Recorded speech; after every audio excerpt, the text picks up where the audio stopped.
All right, Gonky. We want to talk about Hollywood. Yeah. Hollywood. Man, talking with Kevin last week, I mean, Dude.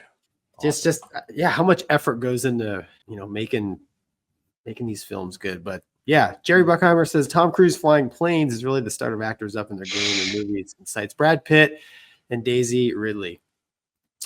So obviously Maverick didn't fly in the front seat of a Super Hornet, but he did do quite a bit of flying and filming, him and basically the cast to Maverick. And we talked a little bit about it with Kevin last week, how, like Midway, I think all the GCI stuff, all the computer graphics kind of ruined it. Whereas Maverick, even, if they're reskinning airplanes and stuff, because obviously there's no real Tomcats.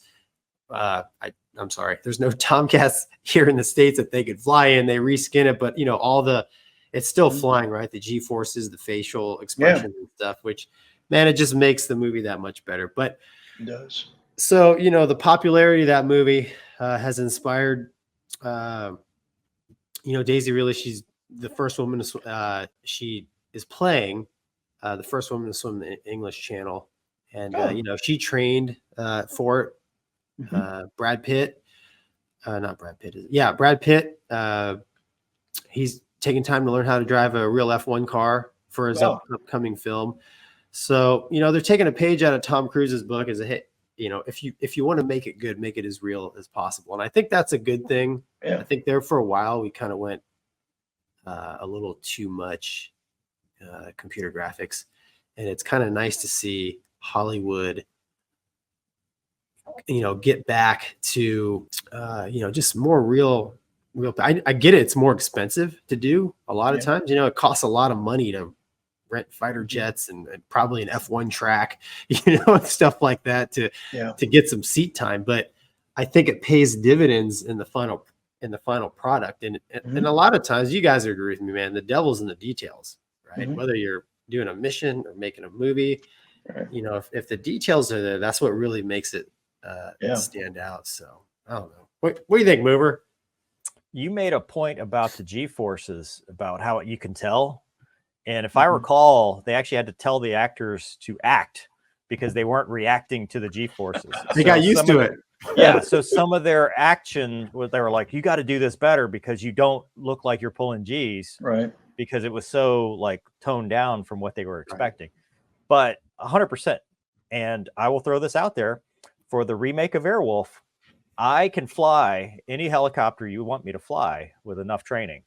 And Gonky can sit and look pretty in the passenger seat as whatever you want him to be. Yeah, long lost cousin of Sinjin. So I agree, though. I mean, we talked to Kevin about this, and I love the fact that we're moving more towards authenticity. Yeah. And less towards, whatever makes a quick buck, whatever's going to be. Because they have to. Hollywood has to. Right. In some ways, they're struggling a little bit with getting people back in seats, finding out what works. Because you have Top Gun Maverick that went hugely popular, that did amazing things, and everybody's like, "Okay, what's the magic formula?" Well, no agenda. Don't try to preach to me. Don't try to shove any agendas down my throat. Just have jets and a little bit of a story. It doesn't even have to be original. It just has to be a story. And more jets, and you've got a winning combination. And then, like Memorial Day, I think Memorial Day this past opening weekend was actually pretty low. The Mad Max Furiosa, it was the highest of the charts, but it was the lowest grossing for Memorial Day weekend. Yeah. And I think that's the message that you see, is that people want authentic, they want excitement, they want adrenaline, and they want something that they can go, wow, I forgot all the politics. I forgot all the problems. I forgot all the back and forth. People on any agenda can go, I enjoyed this movie because it was neutral. It didn't have to do one thing or the other. And I think that's what people want. I watched a good interview with Tom Cruise, and he said that his job is to entertain. And if you're going to entertain, like you said, Mover, entertain. And I think, with Formula One racing, I mean, that's what made Days of Thunder, right? So like there's enough excitement and action with real cars and like real airplanes. I get it, like real BFM is boring, but real fighter jets flying, you can, it's exciting enough. And I think people appreciate that. If you get a little too far, with the craziness, people are like, that's not real, then it's kind of a letdown. Tell me about a better scene than Days of Thunder when he says, "I'm dropping the hammer, Harry." Oh yeah. I mean, it's that shot. It's that shot as the car goes around the corner from like, dude, like I'm getting chills just thinking about it. I mean, there's no, like, that is the art. That is what gets people excited about movies, because they're like, hey, I can go see this on an IMAX and it's like, it's visceral. That's what people want. They don't want like, oh, I'm going to be lectured for 3 hours on how I'm such a horrible person and the world is going to crap. I can get that anywhere. I can go to Twitter. I can go to, Facebook. I can go to the news. I want an escape for 2 hours and think about awesome things. Yeah. Cool. What do you think, Skid? Shake and bake. Shake and bake. Shake and bake. Shake and bake, baby. Shake and bake. With all due respect.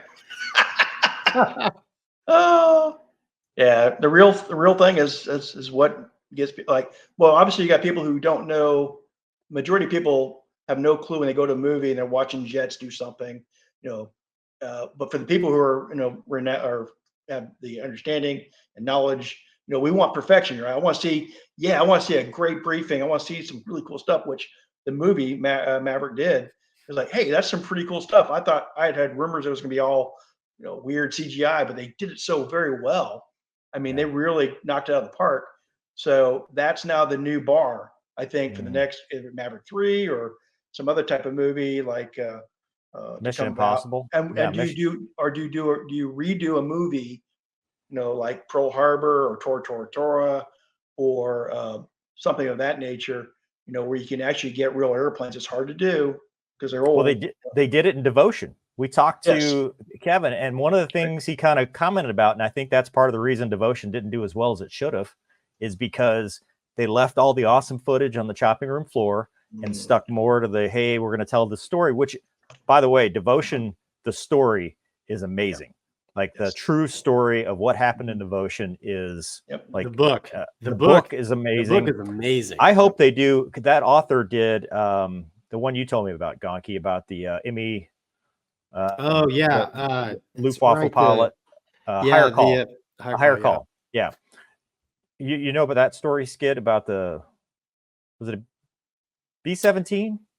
Yeah, so Charlie Brown was a B-17 pilot. Everybody was shot up, and France Stiegler was an ME-109 pilot, pulled up. He's like, no, this is murder if I shoot these guys down. He escorted them over all the German lines out to sea and then peeled off, and they met later in life. But I mean, that's also, that needs to be a movie. But that's what I'm saying is stuff like that where you tell a good story, but you filter in like some authentic adrenaline based stuff I think that is what the success model will be going forward. Now, I'm not a professional. I don't know, I just, as a moviegoer, when you're testing your new audiovisual system in your living room, what do you put on?